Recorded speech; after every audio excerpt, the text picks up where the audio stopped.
Chapter 11. The final straw came for Hunter a few days later. She had begged Liam to take her to see his horse. He would spend long afternoons riding it, or so he claimed. She believed he was sneaking off to meet Sawyer. He had become short and aloof when he was with her. He didn't seem to care when she talked to him anymore, and she felt like she was losing him. While she felt the pain of him falling out of love with her, she watched him fall in love with Sawyer. When she would confront him, he would either tell her she was crazy or that her jealousy was her own problem and not his. He couldn't see that her jealousy was turning into anger, and that anger would soon become rage. He was as much to blame for what would happen. What Hunter couldn't understand was how a male and a female could be friends. She had always been compulsive and thought any feeling was love. She was young and naive, and let her emotions rule her. If she liked someone, she instantly thought they were in love. Even with her female friends, the moment she started liking them, they were best friends. She would swear an oath of loyalty and would expect nothing less from them. She would think anything they might disagree with was automatic disloyalty. So the intensity of her feelings for Liam weren't surprising. What was surprising was how everyone underestimated what power those feelings held over her. At the very least, Liam and Brexley should have voiced to someone else that they were concerned she was spiraling out of control. They ignored the signs and chalked it up to Hunter drama. She was newly changed and hadn't had time to mature emotionally. Liam, of course, had been flattered when she had come to save his life. A beautiful girl had shown up to his door, warning him the Alliance was coming for him. She stood before him fearless, and he thought it was love at first sight. He gave no thought to how she had betrayed her boyfriend to come warn him. Because she explained she knew from the moment she saw the photo, he was the one. The combination of their personalities had been an explosive beginning. They were both impulsive and prone to dramatics. Instead of tempering each other, they fueled the worst parts of each other. They pushed one another to the edge because it seemed to fan the flames of their love. The reality of their relationship was that the way that they behaved towards one another caused insecurity and instability. Where love should have brought them peace, it instead brought chaos. The calm seen in between the chaos was soon regarded as a bad thing. It meant their fire was starting to go out of them. They were so caught up in finding the feeling of being loved, they ignored the fact that it was fleeting, which of course caused them to seek it again through more chaos. The only way they knew how to love one another was through disruption and pain. But in the moments it was peaceful, they both thought they had the sweetest love either had ever known. It was like a drug to them, and they soon became addicts to the cycles. This is how the problem started. Hunter couldn't get Liam to engage in the chaos, and so she wasn't getting the feeling of love she craved. She was becoming desperate, and Liam had learned not to tempt a desperate person, especially a woman. When he finally agreed to take her riding, it was during the time Lucas and Sawyer shared. Liam knew they always did something different every day and didn't think they would be around. Although their activities seemed silly and trivial to Liam, he knew they both seemed to enjoy their time together immensely. In fact, he had already decided that if he turned out to be Sawyer's soulmate, he would limit the amount of time he allowed her to spend with Lucas in the future. Lucas may be his brother, but he wouldn't take the chance of Sawyer falling in love with him ever. As they walked to the stables, Liam realized he found the sound of Hunter's voice especially irritating today. He finally saw his horse and was glad the running of his horse would soon drown out her voice temporarily. "Which one is yours, Liam?" Hunter asked. "The spotted one by the tree," he answered, looking at Samson. "Well, she certainly gave you one of the ugliest of the bunch, didn't she? Why don't you pick the pretty black one over there? I'm sure Sawyer would let you switch," she said, pointing at a black mare grazing nearby. "I don't want a different horse, Hunter. That is my horse," he replied in an irritated tone. "Fine, if you want the ugliest horse here. I just thought you would pick a better one." "Oh, wait. Sawyer picked it for you, so of course you love it," she said snidely. Liam had never told Hunter of his old horse from long ago. He hadn't told her of how this horse had picked him or even how they were connected. He felt like giving Hunter insight into his feelings, especially something so special, would be wrong. He felt like she would use it as ammunition when they fought. so he let her continue to believe that Sawyer had simply gifted him with a horse when she saw how much he enjoyed riding. The horse had started to walk over to them when it saw Liam. They had spent every afternoon together since he got here. Liam didn't even bother to saddle him anymore. Liam stroked the horse and brought out a carrot for him that he had brought along. "What's its name?" Hunter asked. "His name is Samson," Liam answered and produced another carrot for the horse. "Well, that's a stupid name for a horse. You should rename it to something you like, or better yet, I will rename it to something I like," Hunter said, trying to have some possession of the horse. "I'm the one who named the horse, Hunter," he said, irritated. "Well, that's great. Then you won't mind if I rename it," she said with fake cheer. "Yes, I would mind. It's not your horse, or even our horse. It is my horse, Hunter. And it has nothing to do with you," he said, running quickly out of patience. As she approached Liam and the horse, it sensed her feelings and reared up at her. She was instantly angry and thought somehow Sawyer had done something to the horse for it not to like her. "Control your beast, Liam, or I will kill it right now," she yelled at Liam.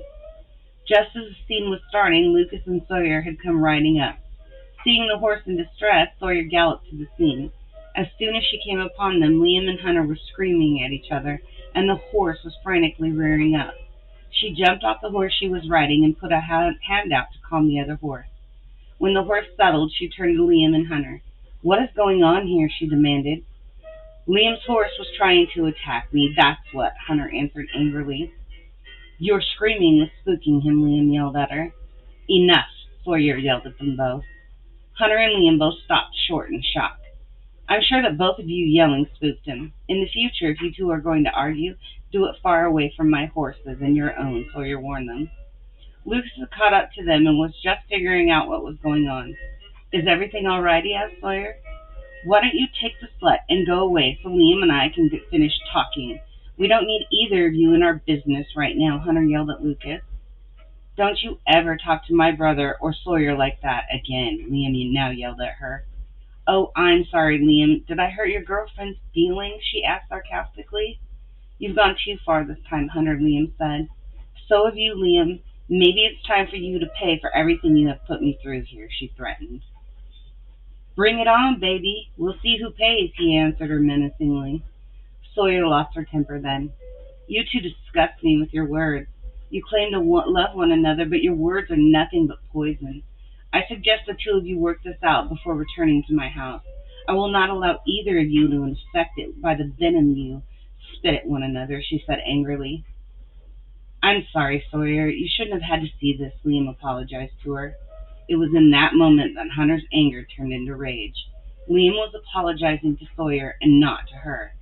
He should always have her back, even if she was wrong. He always had before. No matter what the situation, Liam protected her. This woman had changed that, and she would regret it. She would make Liam choose, and if he chose wrong, then he would have to die right beside Sawyer. She just turned away from them all without another word and began walking away. She pulled out her phone and started texting. The rest of the day went by uneventfully, and soon the incident had all been but forgotten. Hunter made herself scarce the rest of the day with her plotting. That night, when Cassia came and Sawyer told her what happened, Cassia got concerned. "I think you need to make her leave, Sawyer," Cassia said. "I don't think that's the answer, though, Cassia," Sawyer stated. "Why not?" Cassia asked. "She obviously hates you, and I've warned you I think she's dangerous." "I just can't. She's in pain, and it's her pain that is causing her to act this way. If I kick her out in this mindset, it would only cement her anger. She would feel justified in believing what she believes. I truly want her to figure things out with Liam because there is a chance she might lose him. I don't know who my soulmate is, but I want them to have the chance to work it out before my soul sings," she said. "Dear sweet Sawyer, I honestly have no idea how we became such good friends. I would have removed her head from her body by now," Cassia said, shaking her head. They both laughed because they knew it was absolutely true, and Hunter didn't have any idea how lucky she really was. Later, when she was with Julius, they also talked about the incident. They were walking across a rocky beach in Iceland, and Sawyer had become mesmerized by the water. "I agree with Cassia. You need to remove her before she causes more trouble," he told her. I will not let Liam use me in such a way, she answered. What do you mean? He asked, confused. She isn't making herself feel this way. Liam is definitely contributing to all this. He is so careless with other people's feelings. He runs around and acts like Hunter is just being crazy, but he's making her that way. I'm not privy to their private relationship, but if Liam wants her to leave, then he will be the one to tell her. He brought her here, and I won't be his excuse for making her leave, she said. Then make them both leave, he pleaded. I can't. He must stay until my soul sing. Mother was very clear about that, she said. Does she know this is happening? Maybe she would agree if she knew, Julia said sensibly. I have told her, and she says I must follow my heart when it comes to Hunter. My heart says she needs to stay, Sawyer explained. Well, if she tries to do anything to you, she will find out I have no heart. I will kill Hunter, and I will kill Liam if he tries to stop me, he said angrily. Sawyer looked up at Julius and knew once again he used his anger to express what he was feeling. She was afraid that so much time had passed since he felt anything but anger that he would never feel anything but anger again. She felt sad for him. What would happen if he were my soul's mate and you killed him? She asked Julius. I'm willing to take that chance, Sawyer. Besides, if he's your soulmate, I would just be doing you a favor, he said. She laughed. Julius, did you just make a joke? He merely raised one eyebrow, which made her laugh harder. He finally gave in and smiled, and they continued walking. It was around 4 a.m. when Marcus and Julius first heard it. It was the sound of a lot of cars traveling together down the road. They had grown used to the main road having very little traffic during the day and none at all at night. The house was many miles from any town and the main road. It was always quiet at night, and maybe if it had just been a lone car, they might not have been concerned about it. The fact that it was so many cars signaled danger to them. You go wake up Sawyer and I will alert everyone else, Marcus said to Julius. Marcus and Julius had been in many battles together, both as mortals and then again after the change. They worked in unison always, and it had saved their lives many times. The lightning speed they had been given after the change worked to their advantage now. Marcus and the others moved quickly to the foyer. They could all hear the cars now getting closer to the turnoff to the house. Sawyer, quickly, I need you to move. Something is coming. Julie shook Sawyer by the shoulder awake. Sawyer woke up and was disoriented for a moment, but the urgency in Julius's voice quickly brought her to her senses. She got up and waved a door into existence to take them downstairs. She stood with the others as they heard the cars turn onto the road to the house. Who could it be? Asked Cassia. Whoever it is, there's a lot of them. I hear at least 7 cars, Marcus answered, listening intently. I can hear at least 50 heartbeats, Lucas said. Sawyer, has this ever happened before? Do you have any idea who would be coming? Marcus asked her, trying to get as much information as he could. No, never, Sawyer answered. He wasn't supposed to bring anyone with him, Hunter whispered softly to herself. All eyes turned to her in shock, and it was in that split second Sawyer understood. The power that flowed freely through Sawyer had always been the silver life force energy, the energy that made flowers bloom and the trees grow. It was the power of the life of the earth, the power of the sun shining and the waves crashing. It was the energy that encouraged life to grow and flourish. In the instant that Sawyer had understood what Hunter had done, a new energy flowed into her. It was the dark energy, and it was what made volcanoes erupt and what gave hurricanes their destructive force. It was the power that would destroy everything in its path, and it washed over her like a tidal wave.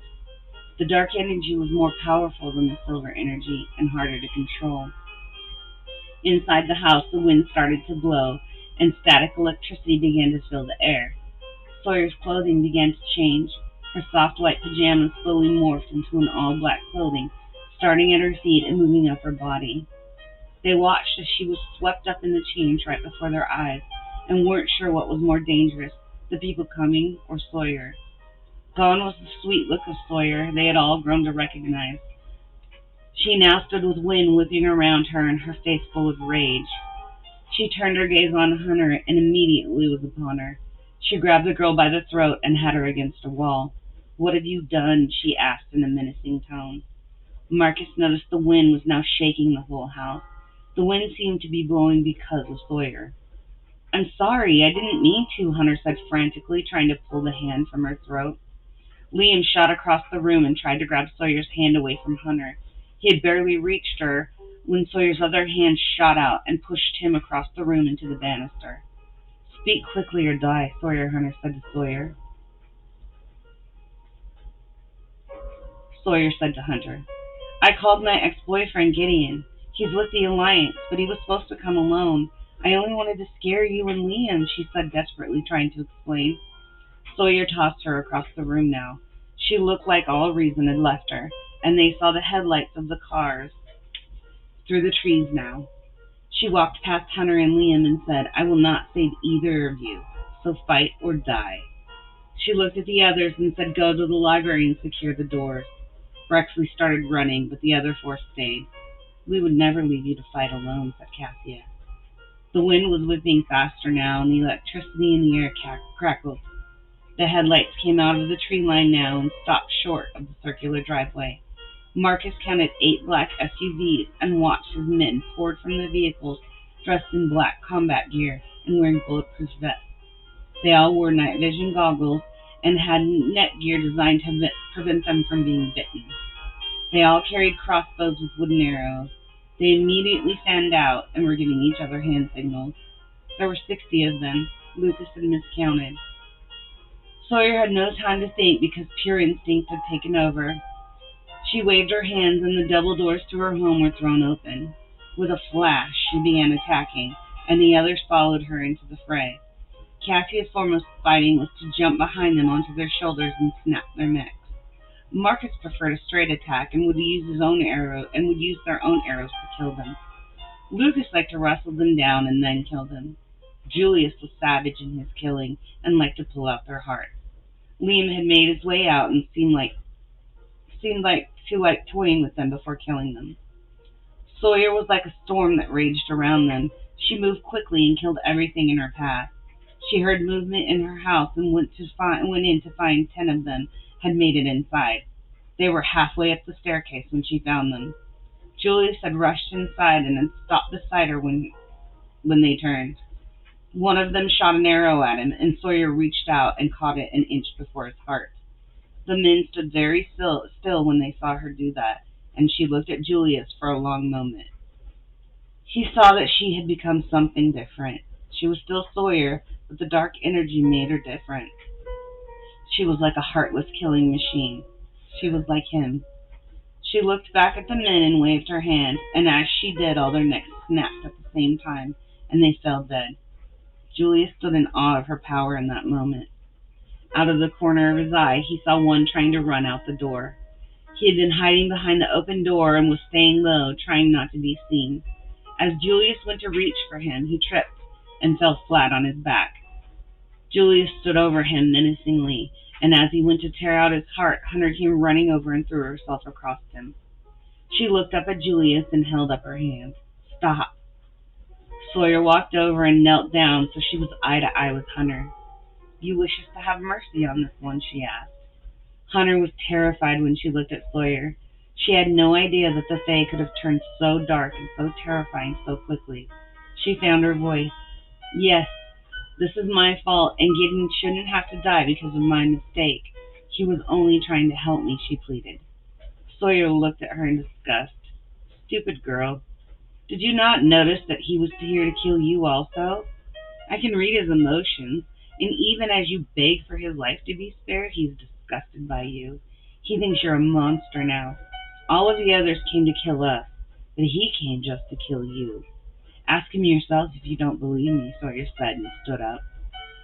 Hunter pulled herself off of him and sat on her knees next to him.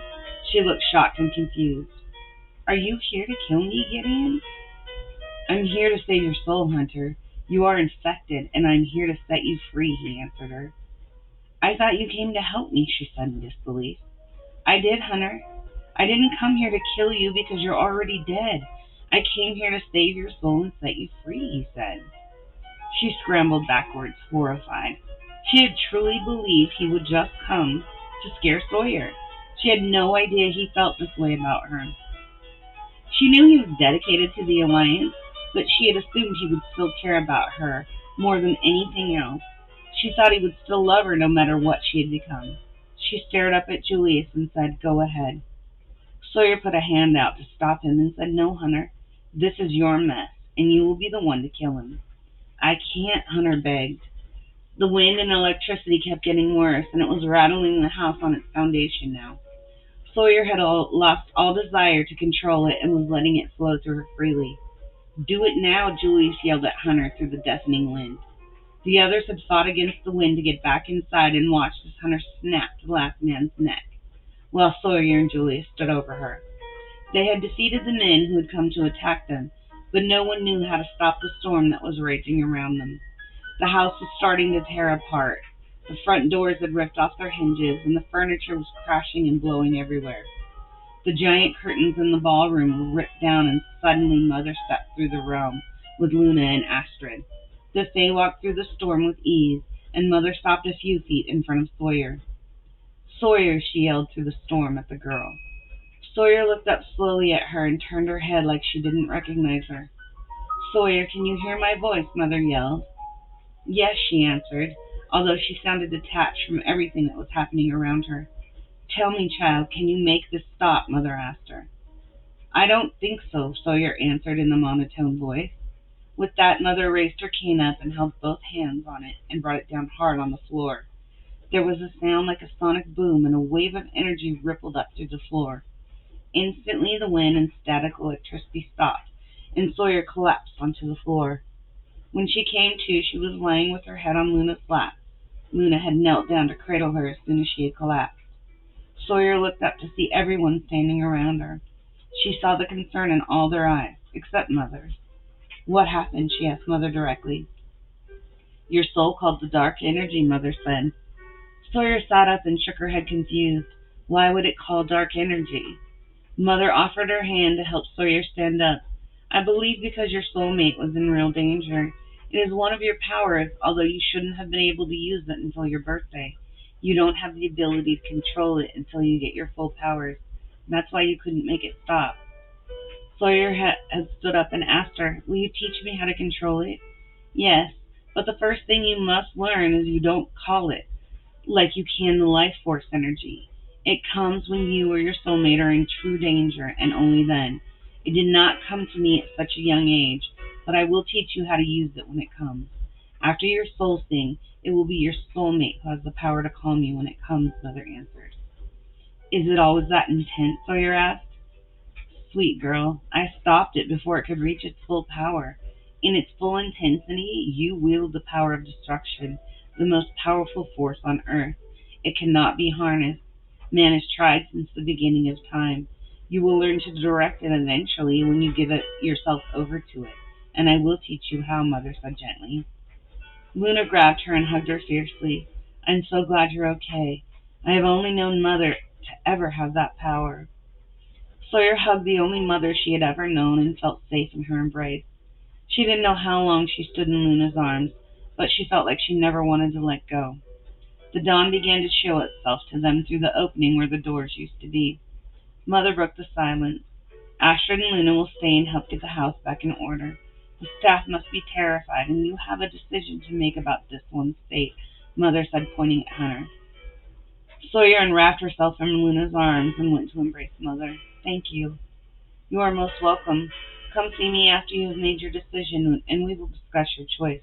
Mother kissed her on the cheek and turned to re-enter the Fae realm. Everyone stood in silence as they watched Mother leave. The silence was broken by Brexley yelling, "Hey, you guys, the door is stuck. Is everything okay out there?"